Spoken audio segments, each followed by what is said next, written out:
दोस्तों, आज 1 दिसंबर और साल का काउंटडाउन नीचे गिरना शुरू हो गया और आज से लेके 31 दिसंबर तक जो पनौती के लोग हैं वो लोग चाहे महामारी से जाएं, कोरोना से जाएं या किसी अन्य कारण से जाएं, वो जाने वाले हैं और बहुत सारे महारथी का विकेट गिरने वाला है।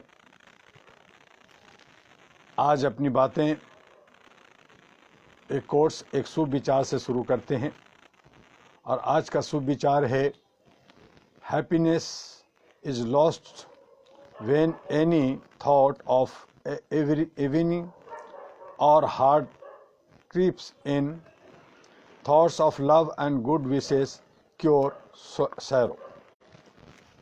और आज 1 दिसंबर हुए हैं। इस पे मैं आपको बता दूं कि आज से भारत सरकार के बहुत सारे नियम बदलने वाले हैं, जिसमें आम जीवन पर, आम जनता पर उसका सीधा प्रभाव पड़ेगा। आज यानी 1 दिसंबर 2020 से आम आदमी की ज़िंदगी से जुड़े कई तरह के नियमों में बदलाव हो गया है। 1 दिसंबर से एलपीजी सिलेंडर यानी रसोई गैस, रेलवे और बैंक के लेन देन से जुड़े नियम बदल गए हैं। दिसंबर से real time gross settlement RTGS के नियम में बदलाव होने वाला है। 1 दिसंबर से एलपीजी सिलेंडर के दाम बदलने वाले हैं। आइए जानते हैं नियमों के बारे में। पहला कि 24 घंटे में मिल सकती है आरटीजीएस सुविधा। दिसंबर महीने से बैंकों के पैसों के लेन देन से जुड़ा नियम बदल सकता है। आरबीआई ने 24 घंटे के लिए आरटीजीएस सुविधा शुरू करने का ऐलान किया था।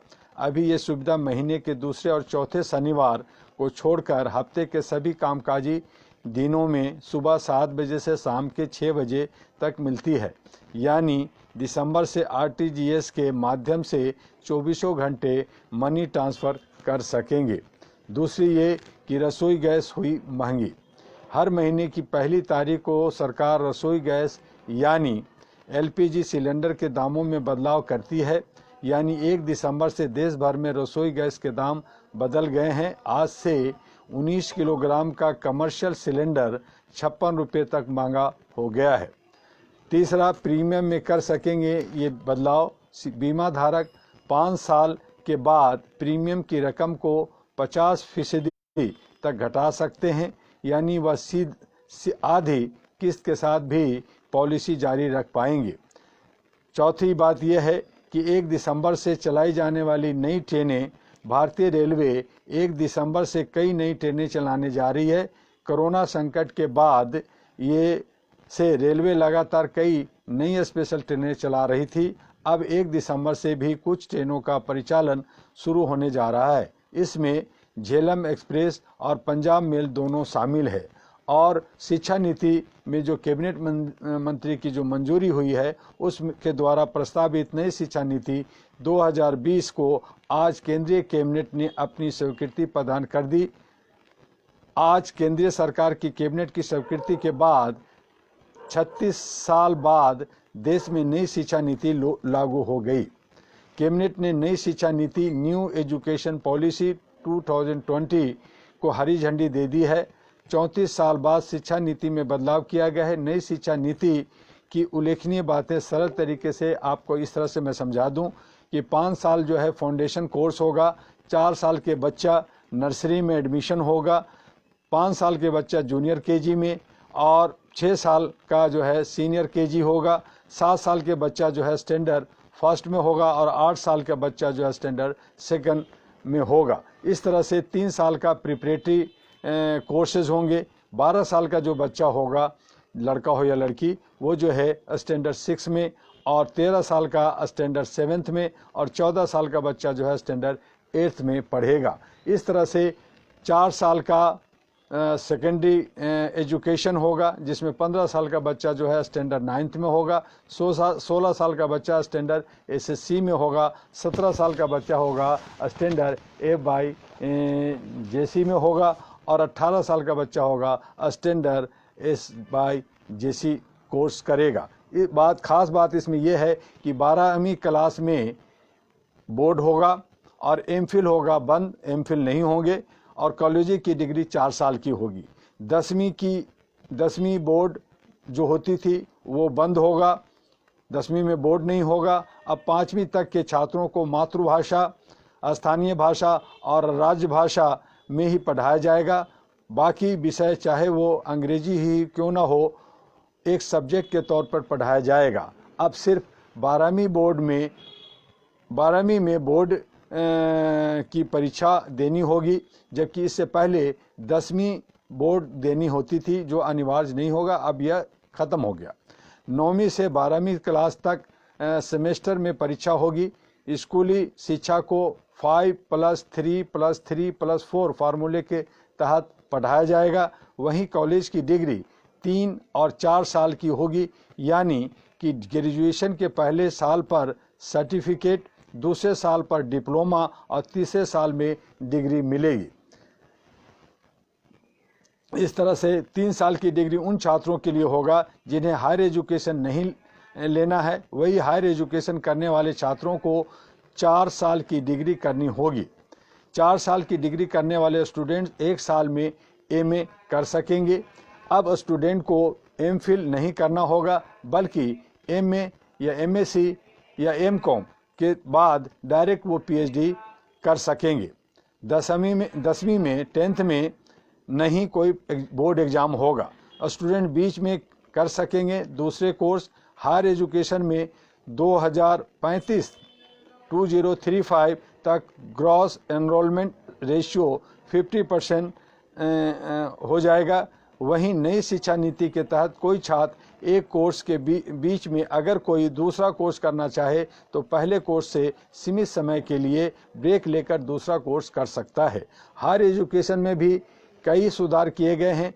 सुधारों में ग्रेडेड एकेडमिक, एडमिनिस्ट्रेटिव और फाइनेंशियल ऑटोनॉमी आदि शामिल है। इसके अलावा क्षेत्रीय भाषाओं में कोर्स शुरू किए जाएंगे, वर्चुअल लैब्स विकसित किए जाएंगे, एक national educational scientific forum NETF शुरू किया जाएगा। बता दें कि देश में 45,000 हमारे पास कॉलेजेज हैं।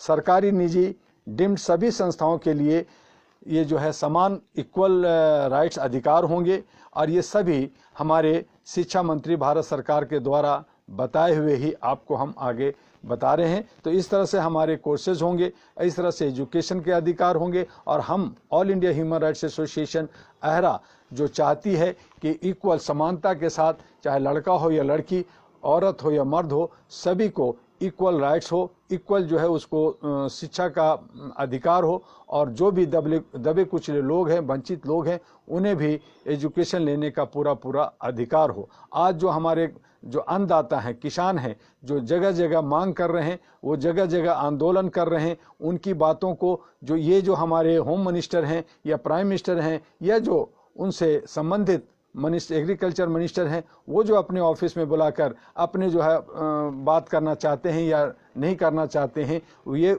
अपनी परिपाटियाँ हटाएं और वो किसानों के बीच में जहाँ भी आंदोलन डाल रहा है, चाहे वो टिकरी बॉर्डर पे हो, चाहे कई और जगह पे हो, वहाँ जाकर के इनको बात करना चाहिए, क्योंकि वो जनता का जनप्रतिनिधि हैं, जनता द्वारा चुने गए हैं, और जनता के दुख दर्द को जनता के बीच में जाकर के सुन करके उसकी समस्या का समाधान होनी चाहिए। तो ये नहीं हो रहा है। ये राजतंत्र की तरह ये जो है डंडा मारना, उनको हाँकना और अपनी मनमर्जी करना, ये जो है लोकतंत्र के लिए ठीक नहीं है। और यही बातों के साथ साथ मैंने थोड़ी सी आज फिर जो मानवाधिकार भ्रष्टाचार पे जो बार बार हम आपसे बात करते रहें, तो आज भी, जो कि आज 1 दिसंबर है, तो हम रोज़ थोड़ी बातें करते हैं, आज भी हम जो है आपको भ्रष्टाचार पे थोड़ी सी बातें बता दें कि विभिन्न राज्यों की विधानसभा हो, वे देश की लोकसभा में तमाम विधायक के वे सांसद विभिन्न तरह के आरोपों से घिरे हुए हैं। कई पर तो भ्रष्टाचार के गंभीर आरोप हैं, कई पर विभिन्न तरह के आरोपों में शामिल होने के आरोप हैं। इसके बावजूद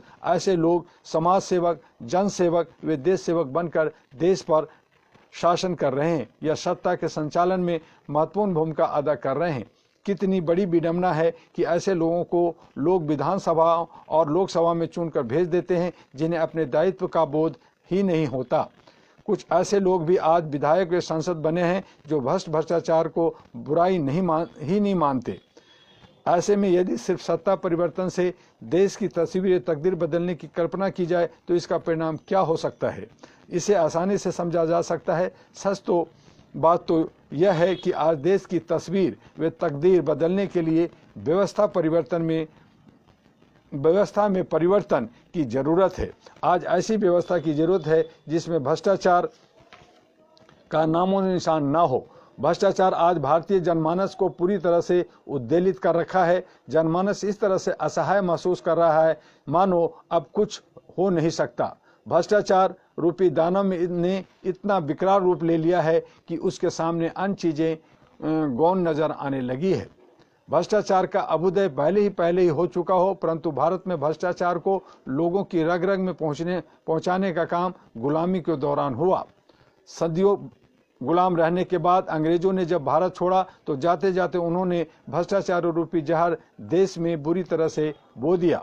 विडंबना तो यह है कि ब्रिटिश हुकूमत ने भारत में अपना पांव जमाने के लिए देश के तत्कालीन राजवाड़े को विभिन्न तरह के प्रलोभन दिए और उन्हें डरा धमकाकर उन्हें अपने अधीन कर लिया। अंग्रेजों की हुकूमत ही भ्रष्टाचार के बल पर शुरू हुई। फूट डालो और शासन करो की नीति अपनाने वाले ब्रिटिश हुक्मरानों ने हमारे देश के कुछ भ्रष्ट राजाओं व कुछ अन्य लोगों को मिलाकर अपना उल्लू सीधा किया। भ्रष्टाचार का जन्म सही माने में ईस्ट इंडिया कंपनी की स्थापना के बाद हुआ। फूट डालो और शासन करो की नीति, धमकी, राजा रजवाड़ों की डराने और धन बल के सहारे उन्हें अपने साथ जोड़ने की मंशा ही भ्रष्टाचार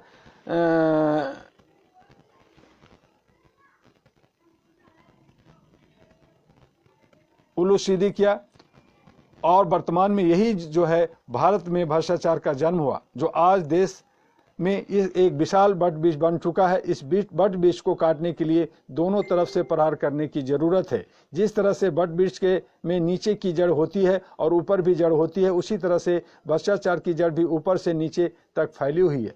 आज़ादी के बाद भारत में बनी लोकतांत्रिक ढंग से चुनी हुई सरकार ने देश में सत्ता संभाली, परंतु उस समय तक देश की स्थिति बुरी तरह से बिखर गई थी। गुलामी के बाद दौर में भारत को आर्थिक रूप से जहां कमजोर किया गया, वहीं इसके सामाजिक ताना बाने को भी तोड़ा मड़ोड़ा गया। अंग्रेज जाते जाते भारत को हर तरह से क्षति पहुंचाए गए। भारत विभाजन हो या सामाजिक विभेद हो या अंग्रेज के प्रति बढ़ता प्रेम हो या अंग्रेजियत को अपनाने की ललक हो या भारतीय संस्कृति के प्रति बिछोह का भाव हो, ये सब अंग्रेजी शासकों द्वारा जानबूझकर हमारे यहाँ पैदा की गई। आज तक भारत उसका परिणाम भुगत रहा है। भारत में आज लोग अंग्रेजी और अंग्रेजियत को अपनाकर सेखी बघाड़ते हैं तो भ्रष्टाचार के बल पर धन इकट्ठा करके डिंगे हाँकते हैं। यह सब भारतीय संस्कृति पर एक बहुत बड़ा आक्रमण था जिसे अंग्रेजों ने सुनियोजित ढंग से अंजाम दिया। भारत में भ्रष्टाचार की अमर बेली को काटने के लिए कई प्रयास हुए, वे सभी नाकाफी साबित हुए हैं। तो इस तरह से भ्रष्टाचार हुआ। अब हम आगे आपको कल 1 बजे फिर मिलेंगे और भ्रष्टाचार के विभिन्न रूपों पर बात करेंगे। किस तरह से अलग अलग तरीके से भ्रष्टाचार फैला और कहां कहां फैला, इस पे हमारी बात होगी। और साथ में हम आपसे कहना चाहेंगे कि ये लगातार आज 1 दिसंबर है, 1 दिसंबर से 10 दिसंबर तक हमारी जो है मानवाधिकार पखवाड़ा चलता है। 10 दिसंबर को राष्ट्रीय कार्यालय में भी वर्चुअल कार्यक्रम होगा और हम लोग उस पे आपको फेसबुक पे और यूट्यूब पे हम आपसे रूबरू होंगे। 1 बजे हम आपके पास फेसबुक पे होते हैं और 2 बजे जो है यूट्यूब पे हम आप पे पास आएंगे। आप ज़्यादा से ज़्यादा उसको सब्सक्राइब करें, शेयर करें, फॉरवर्ड करें और ज़्यादा से ज़्यादा लोगों तक आप मानवता को बढ़ाएं, मानवीय मूल्यों को बढ़ाएं, अहरा को बढ़ाएं, ह्यूमन चैन को आप आगे ले जाएं। और जितने भी हमारे साथी हैं 10 दिसंबर के बाद जो रिन्यूअल या नए मेंबर्स हैं वो बने, उनको आगे दिसंबर 31 मार्च 2022 तक का उनके कार्ड्स बनेंगे। तो वो सारी चीज़ें करें, जहाँ कहीं भी गलत हो रहा है उस पर नज़रें रखें और हमारा कार्यक्रम जो है इस तरह से दिल्ली में होगा और बाद में हमारी 1 जनवरी से साउथ इंडिया का लगातार टूर है। उसके साथ साथ और भी हम लोग विदेशों का कार्यक्रम कर रहे हैं, तो उसमें भी आप सब लोग जो लोग जहां जाना चाहते हैं वो अपना अभी से अपनी बायोडाटा, अपना जो है आईडी प्रूफ वगैरह, फोटो वगैरह आप हेडक्वार्टर में जमा करें ताकि आपको भी कंसीडर किया जा सके। तो इस तरह से हम लोग मिलजुल करके जो हम लोग काम कर रहे हैं अमन शांति के लिए से काम करें। सरकार जो कर रही है वो सब पे नज़र है। सरकार को बदलने के लिए भी हम लोगों ने कोशिश की है कि हम ज़्यादा से ज़्यादा जो डेमोक्रेसी को बचाया जाए, उसमें अच्छे सच्चे लोगों को लाया जाए, जो पढ़े लिखे लोग हैं, जो बुद्धिजीवी लोग हैं, चाहे वो किसी भी पार्टी में हो, किसी भी समुदाय के हों, वो सभी के सभी आए आगे और आगे मिल करके एक राष्ट्रीय महागठबंधन नेशनल ग्रैंड अलायंस बनाए, जिसको हम लोगों ने बना दिया है करीब, और उस पर हमें सब मिल करके काम करना है। आइए, आपका स्वागत है।